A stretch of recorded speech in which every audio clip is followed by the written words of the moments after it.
When the Civil War finally ended, people expected relief. They expected quiet. They expected normal life to return. The cannon stopped firing, the smoke cleared, and soldiers began the slow journey home. But beneath that silence, something far more unsettling lingered. The country had survived a war not just with weapons, but with an idea. An idea so powerful that once discovered, it could never be forgotten. The United States had learned that money did not have to come from metal pulled out of the ground. It could come from law. From authority. From belief. And once a nation learns that lesson, nothing ever feels the same again. Before the war, money had rules that felt almost natural. Gold and silver decided everything. If there was not enough metal, there was not enough money. That limitation felt safe. It felt honest. Governments could not simply spend their way out of trouble. Every dollar had weight. Every promise had a cost. But that same discipline became a trap during moments of crisis. When people needed money the most, it disappeared. When economies needed relief, they tightened instead. That system kept order, but it offered no mercy. The Civil War broke those rules because it had to. War does not wait for gold to be mined. Soldiers do not accept delayed pay because metal is scarce. Railroads do not pause construction while politicians debate reserves. The Union faced a brutal truth. Either it found a new way to finance survival, or it would lose the war. Congress chose survival. In 1862, greenbacks were born. Paper money backed not by gold or silver, but by the authority of the United States government itself. At first, greenbacks felt like a temporary solution. An emergency tool. A necessary evil. But they worked. Soldiers were paid. When the war ended, fear replaced urgency. People looked at greenbacks and felt uneasy. Inflation had risen. Prices stayed higher than before the war. Savings lost value. Or than before the war. Savings lost value. Creditors demanded repayment in gold, not paper. Debtors wanted relief through paper payments. Two Americas emerged again, not divided by geography, but by belief. One side believed money needed discipline above all else. The other believed money needed to serve people, not metal. Farmers felt this divide more sharply than anyone else. Crop prices fell year after year. Debt did not. Gold-backed money made every dollar harder to earn and harder to repay. What looked like stability to bankers felt like suffocation to farmers. They blamed the return to gold. They blamed banks. They blamed a system that seemed designed to protect lenders while crushing borrowers. Out of that anger rose the Greenback movement. It was not academic. It was emotional. It was personal. It was born from empty barns, unpaid loans, and families watching land slip away. For the first time in American history, monetary policy became a mass political issue. Ordinary people argued about money supply the way politicians once argued about borders. Greenbacks were no longer just currency. They were a symbol. A symbol of who money should serve. Should it protect wealth, or should it protect survival? Banks and investors fought back with equal intensity. They warned that paper money would destroy trust. That inflation would spiral. That discipline would collapse. To them, gold represented order, restraint, and responsibility. Paper represented chaos. Emotion. Weakness. The argument hardened into ideology. America was no longer debating economics. It was debating identity. The Supreme Court was eventually pulled into the fight. Could the federal government issue paper money? Could it force people to accept it? The ruling said yes, during emergencies. That decision quietly changed the Constitution's practical meaning. Money was now a tool of national survival. And once that power was given, it was never fully taken back. Country remembered. During financial panics. During wars. During depressions. The same lesson surfaced again and again.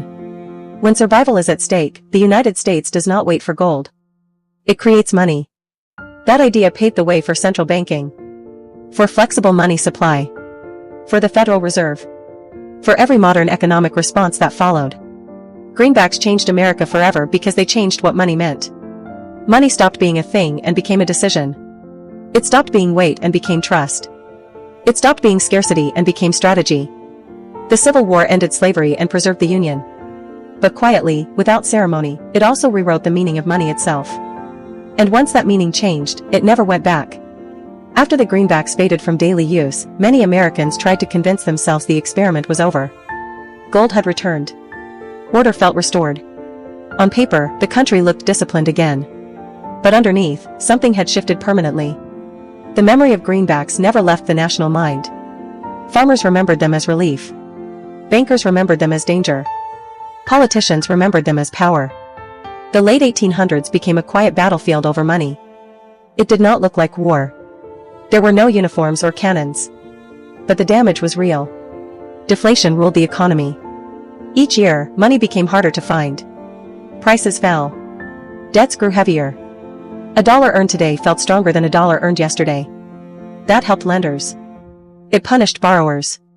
Especially farmers and laborers. Gold did not cause suffering on purpose. But it did not care who suffered either. It followed its own logic. Scarcity above all else. And scarcity became the invisible force shaping daily life.